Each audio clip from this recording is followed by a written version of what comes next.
watching News 12 on your side. From the station that's on your side, this is News 12 at 6 o'clock. First Lady Dr. Jill Biden in Augusta today highlighting investments and jobs. Our entire government is invested in work here. Augusta, one of just 5 cities across the U.S. named a hub city by the Biden administration. The goal is to enhance training and demand for high-paying green jobs. And the First Lady also highlighted jobs made by the American Rescue Plan, Science Act, and the Inflation Reduction Act today. Our Will Rio joins us live in the newsroom. And Will, this really starts with creating a workforce here at home that can fill those crucial job openings. Absolutely. It's a massive investment with a ripple effect for Augusta and the entire country as a whole. The Biden administration, like you said, choosing the Garden City as one of 5 workforce cities in the entire U.S. First Lady Dr. Jill Biden took time to tour Augusta Tech's campus, seeing firsthand how students are filling a critical need. The moment the First Lady walked into a classroom at Augusta Tech, students were working. She's watching in real time how Augusta Tech is training our next workforce. So the Biden-Harris administration is working with local leaders, colleges and public schools, unions and employers to develop new training pathways to good careers created by those public and private investments. The Augusta Workforce Hub is a partnership with the Mayor's Office, Augusta Technical College, Aiken Technical College, and Richmond County Public Schools. High school diploma alone just isn't enough to find a great career. But that doesn't mean that there's only one pathway to success. The administration says companies invested $33 billion in Georgia since Biden took office. This initiative focuses on cities receiving key federal and private investments like Augusta. Augusta Technical College is focused on training students in advanced manufacturing, including construction-skilled trades and battery manufacturing, to prepare the next generation for technical jobs in the region. Through investing in America, we can bring people together and fundamentally transform what it means to make a living and make a life here in the United States of America. And this is only the beginning for the city and the state of Georgia. $5.3 billion in federal funding has already been announced for over 295 infrastructure projects across the entire state. Okay, certainly a huge investment and a big platform for Augusta to jump off from. Thank you for that, Will. And to weather, right now it is hot, it is hazy outside. Our News 12 sky drone capturing the smoke from the Canadian wildfires as it hits our area. Hard to believe we're seeing those impacts all the way down here in the south, but the air quality index over Augusta is actually at a moderate level today. So if you suffer from asthma, if you're feeling some of those effects, but McCormick and Saluda counties, you guys are under an air quality alert. So we really could use some relief, Riley. I don't know if that's in the form of rain or wind to blow this stuff out of here, but we need some kind of relief. Absolutely. So rain would be very welcome, not only to kind of clear out the skies, but also drop down the heat. But the one benefit of the smoke today, if you can call it, how long this heat sticks around, and also a little bit better rain chances in that full forecast. On the at 6 o'clock, a driver is dead after a truck crashes into a building at the Vintage Gardens retirement community. The coroner just releasing his name, Timothy Paul Miller, a 58-year-old from Augusta. The apartment complex also says a mother and daughter were inside that apartment when this happened, and they were both taken to the hospital. But as you can see, crews removed that truck earlier today around 2 o'clock. The crash happened around 1 in Edgefield County. The sheriff says it appears the driver was in medical distress when this happened. Witnesses behind the pickup said the driver could barely keep his head up or his hands on the wheel. So an autopsy will hopefully tell them a lot more, and that's scheduled tomorrow at 11 in Newberry. Tonight, more businesses have signed up for the Sheriff's Office program to monitor and relocate the homeless if needed along Washington Road and the I-20 corridor. Since last week, the number of businesses jumped from 17 to 26. The program just started yesterday. Our Audrey Dickerber is live on Washington Road. So, Audrey, any businesses already seen an impact from this?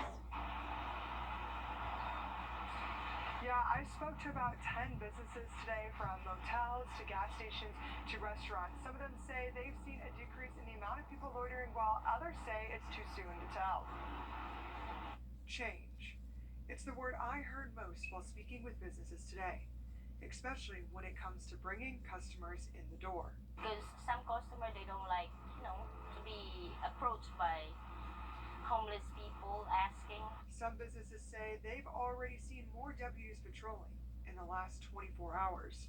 Police, I can see them going around, staying on the side. Maybe that helps a lot. And others say they have noticed less people loitering. I don't see much hanging around. They come just a little bit and then they go. Less loitering around the Raceway gas station is something the store says they hope sticks around. It's so seldom because I can see the police going around. Even though these changes might be helpful now, businesses say they are long overdue. It's a good thing, but I hope so they have a place to go to, that's all. And if any businesses have not signed up for that, you are able to sign up. Just contact the sheriff's office, and they are hoping that this becomes something that helps these businesses along Washington Road. Well, today is SEC Media Days. All eyes are on Georgia as they look to snag the national championship for a third year in a row. Issues off the field, though, raising a lot of concerns. Our sports director, Dan Booth, and reporter Alyssa Lyons covering all things Georgia Bulldogs today. So, guys, what did Kirby say? What did he have to say about the defending champs?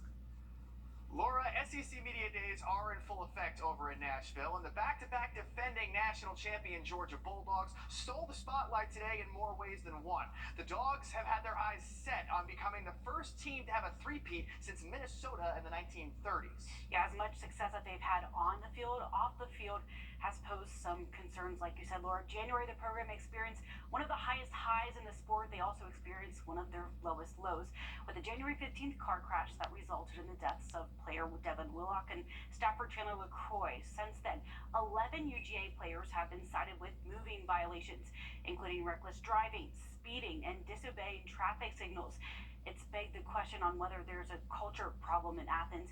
It's been a topic discussed regularly amongst players. It was a lot of guys that came together and spoke about the importance of one, owning what we've done, owning some of the mistakes that we've made, but also trying to move forward and understanding that, hey, that's in the past, let's be better. And part of me felt like we were kind of letting the university down a little bit. And some of the guys that played before and the people that have gone to the University of Georgia before. When you look at it, we've had traffic citations and incidents throughout the history of being at the University of Georgia. And we actually don't have more now than we've had in the past. So what concerns me most is the safety of our players, all right? And when you drive at high speeds, it's unsafe. And we don't want that to happen. We're going to do all we can to take that out and make sure that's eradicated. Smart says while it is a problem, he isn't blind to the fact that these are 18 to 20-year-old kids, and this is what happens. It just doesn't need to be to this extent, Dan. And when it comes to their play on the field, the future of the quarterback position has been on the minds of many throughout the offseason. Stetson Bennett has moved on to the NFL, so that means a new face will be taking snaps behind center this year. According to Coach Smart, the battle for the top spot of the depth chart is still ongoing, so everyone in the quarterback room and the other position groups need to keep their heads down, keep working to avoid all that outside noise. Better never rest. Now, our kids understand it. Our kids have learned it. What drives us for this season is intrinsic motivation. We're not going to be controlled by outside narratives and what people say and who's going to be the quarterback. The intrinsic motivation comes from within and what we decide to do.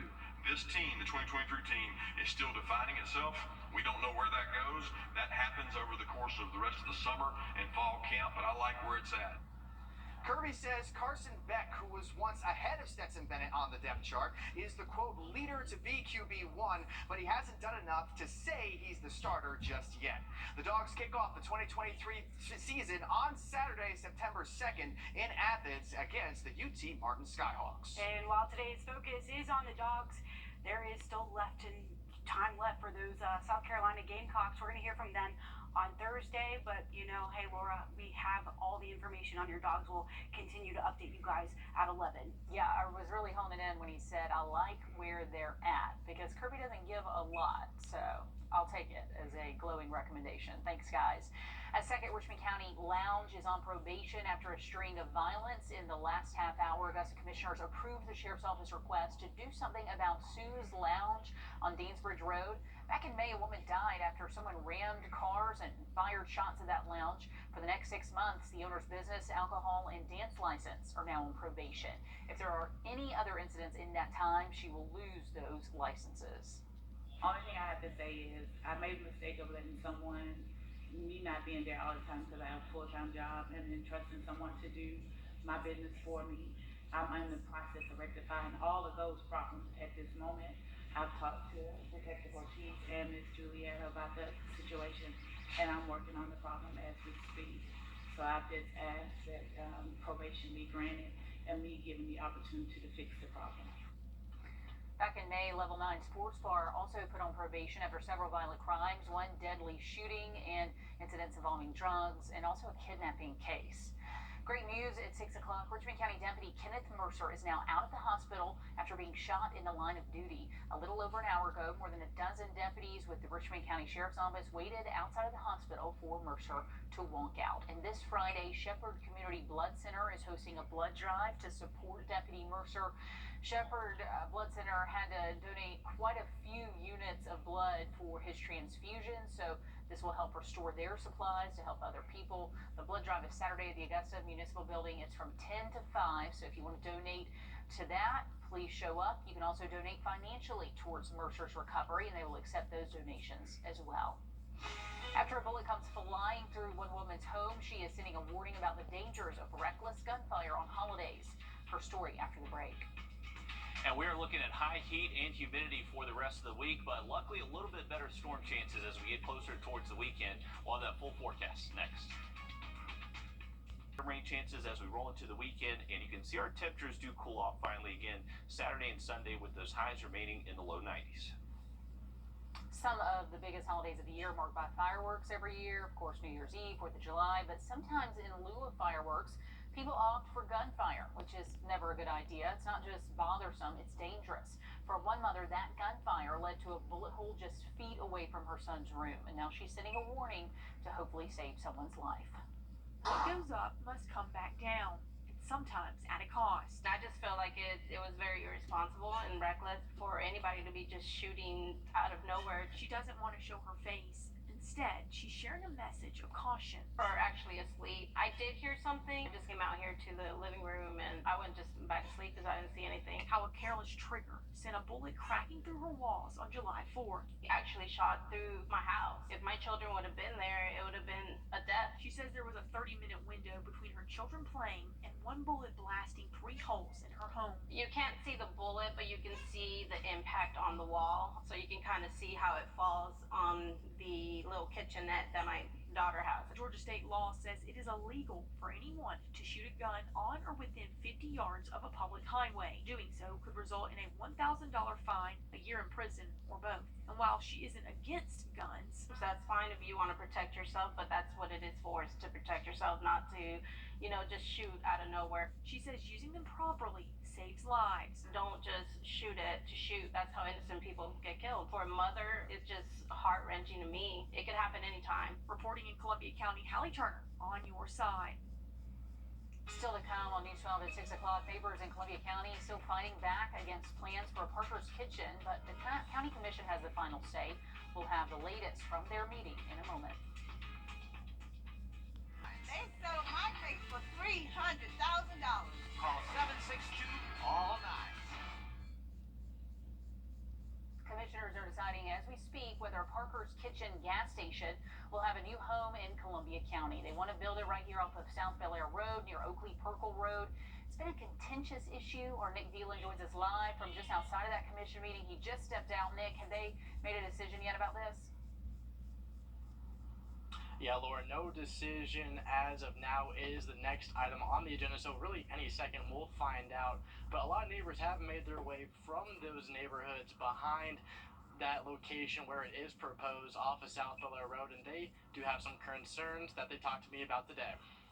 A lot of traffic backs into a peaceful neighborhood.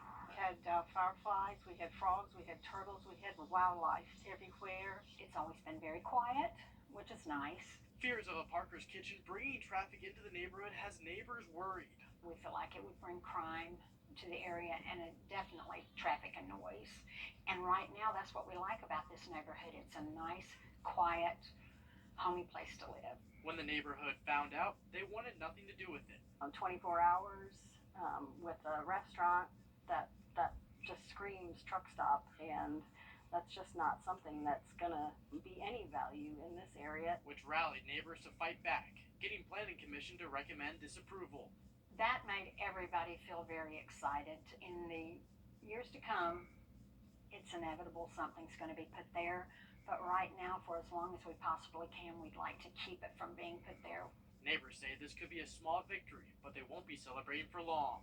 We're trying to stay ahead of everything. We're trying to fight it the best way we can. And it's more than a battle. It's a war. And right now, there is a withdrawal on the table. The commissioners would have to accept that withdrawal. If they don't accept, then they'll just speak the meeting as if it were to spring up in general, and I'll be headed back in there and we'll update you when a decision has been made. Okay, keep us posted, Nick. Thank you. New tonight, we have new 3D images of the future James Brown Arena and Bell Auditorium. Earlier this month, the Bell closed for their $18 million renovation until 2024. These plans for the GBA looking pretty snazzy. Upgraded dining, seating, more space for entertainers. Richmond County voters will have the final say in November on whether this sales tax passes to build this new arena. Remember, for the weekend, our temperatures finally do cool off a little bit. Low 90s Saturday and Sunday afternoon. And watch out for those summer storms each day. Now look at the 7-day forecast just after the break.